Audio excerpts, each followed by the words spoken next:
Today we're going to look at how to find the number of terms in an arithmetic progression. That is when you are given the sequence with last term and you are asked to find the number of terms in the sequence. We will take our example from the West African Secondary School Certificate Examination, the May-June 2014 objective question number 48. It says find the number of terms in the arithmetic progression, that is AP, to -9, -20 up to -141. So that means the first term of the AP is 2, the second term of the AP is -9, the third term is -20, and the last term is -141. So these are the options. A is 11, B 12, C 13, D 14.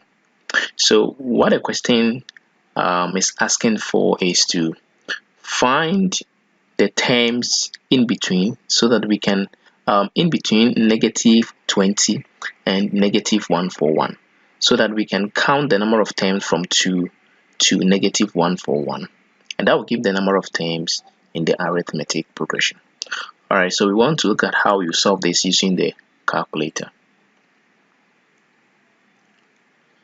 The first thing we need to do is to, of course, we need to identify the terms, and so we say from the question, first term is 2, second term is -9, third term is -20, and of course the last term is -141. So we look at what we have to do. The step 1, first we need to press on mode on the calculator. So we press on mode.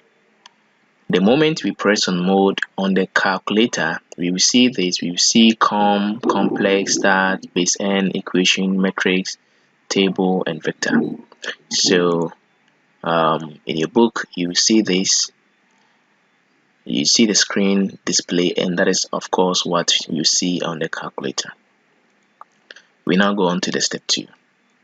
Step 2, here we now press 3 to select start, that is STAT. So we go to the calculator, then we press 3. So when we press 3, this will be the screen display. We will see 1 var a plus bx and a quadratic expression here. We see ln x, that is a log or the natural log, and we see all of this here. So this will be the screen display for the step 2. We now go on to step 3, and because it is an AP, we will choose a plus bx. So the step 3 says that we need to pick, or we need to press on 2 to select a plus bx, and we are selecting a plus bx because we are dealing with an AP, that is an arithmetic progression or a linear sequence. Okay, so we go back to the calculator, then we choose the number 2. Alright, so of course we see this as the screen display, that is we see 2 columns, one for x and one for y. So in your book you see this screen display, you see x and y. Now let us read something here. From the question, we know the first, second, third, and the last term. Of course we know the first, second, and the last term. We've been given the first, second, third, and last term, and we are asked to find the number of terms in the sequence. To know this, we must know which term is the last term. In other words, we will solve for n in the equation L equals a plus into bracket n minus 1 d. I want to pause here so that we go to the blackboard and look at how we would have solved this manually. Then we will come back to the calculator. Alright, so we want to look at how we can solve this without the use of the calculator. The general formula of an AP is giving us L equals A plus N minus 1 D. So where L is the last term and A is the first term, N is the number of terms, and D is the common difference. So the last term we are told is -141, and the first term is 2. So we are finding N here,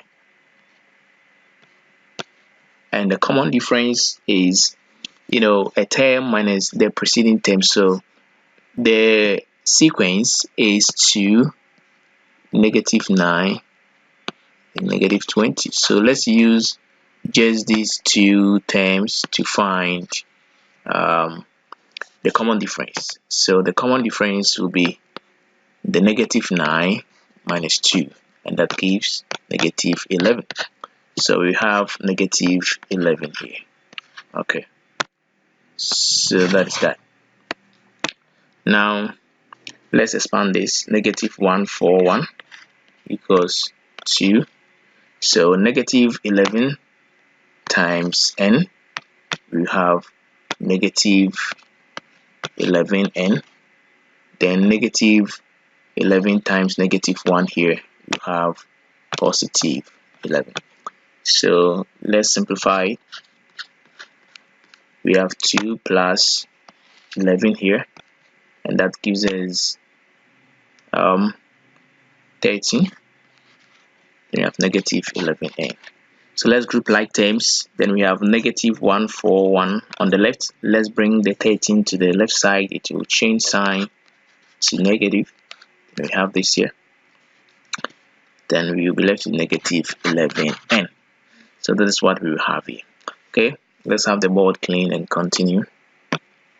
We have -141 minus 13 equals -11n. So when you simplify this, you have -154 equals -11n. Okay, so if you are finding n, you need to divide both sides by the coefficient of n, and that is -11, and n is equal to 14. Alright, so let's see how we get this answer using the calculator.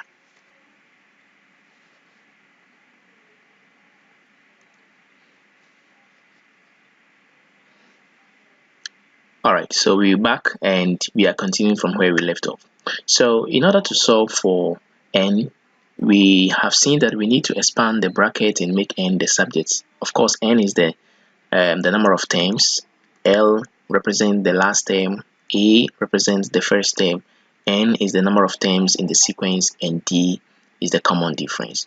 This equation or formula is the formula for finding a term in an arithmetic progression.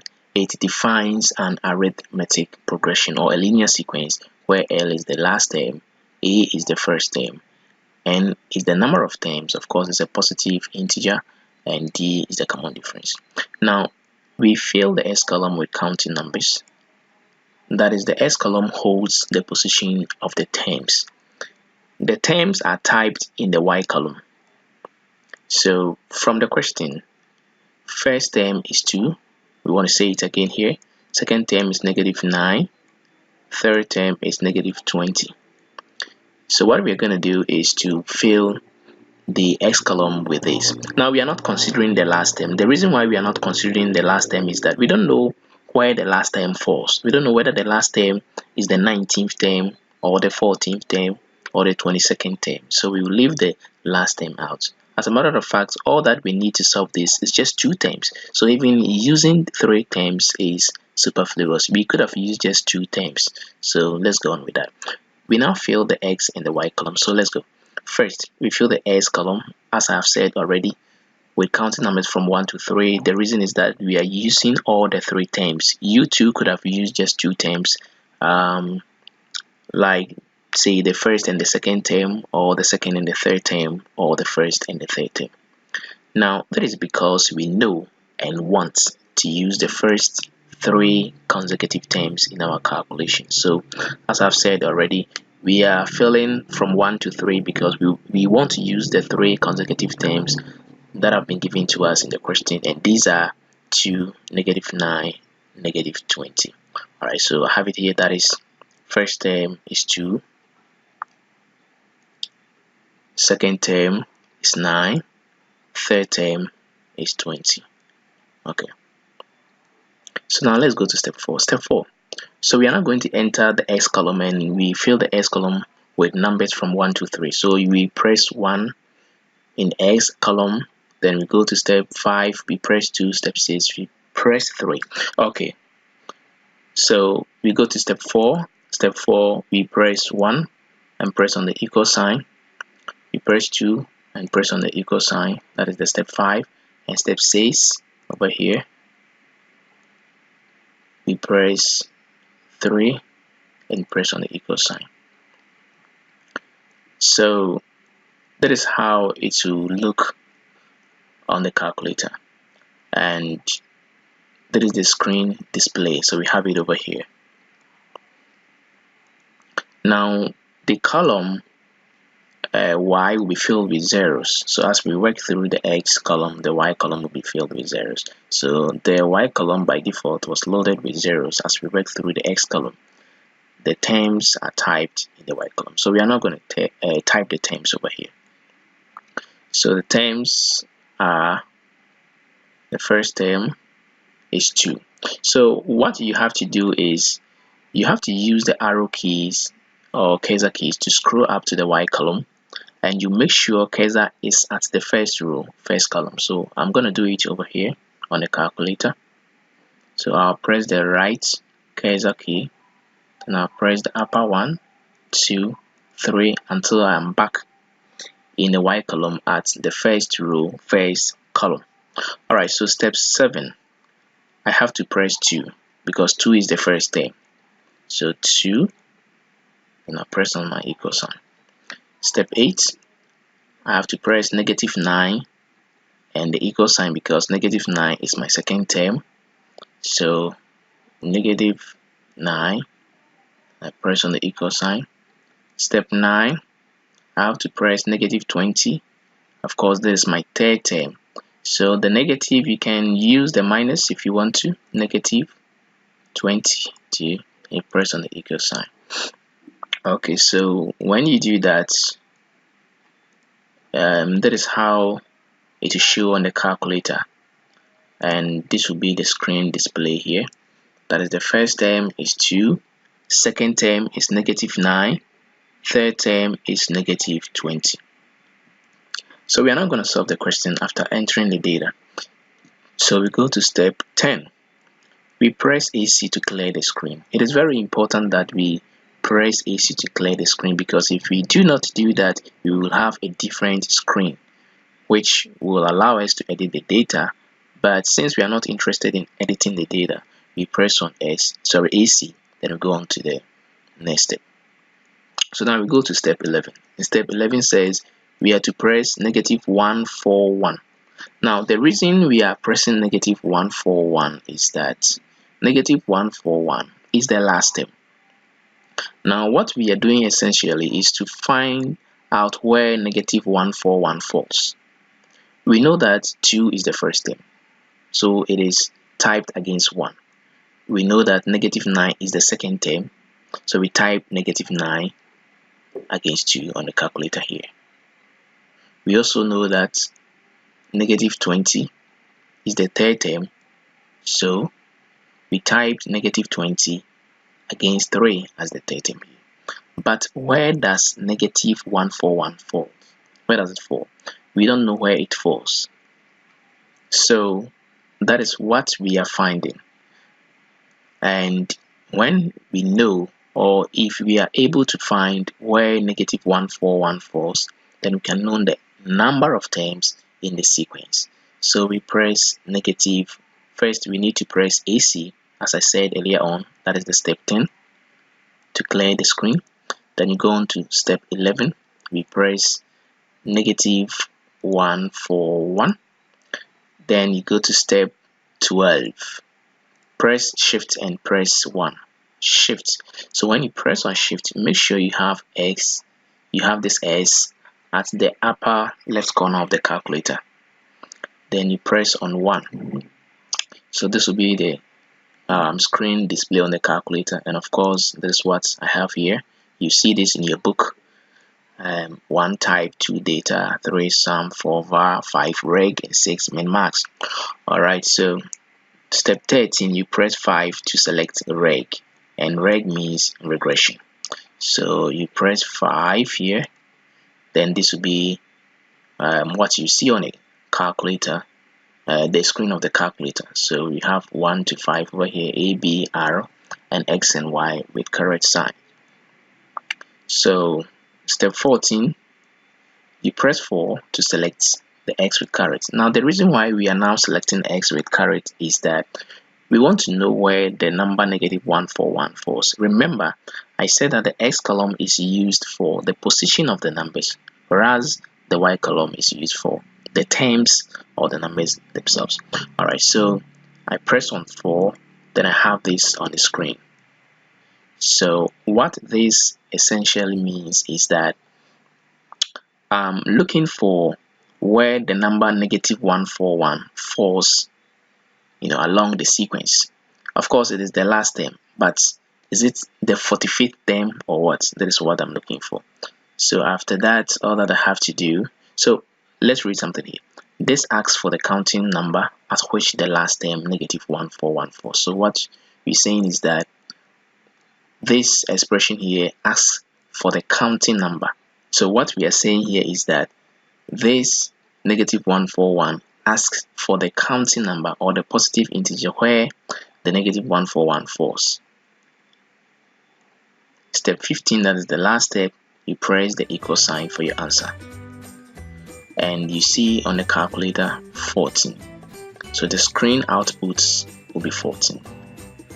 So this implies that the term -141 is the 14th term. And it is very clear now that if the last term is the 14th term, then the sequence has a total of 14 terms. The answer is therefore 14, that is D. So we go back to review the question that refers to reg, and we will see that the answer is 14 over here.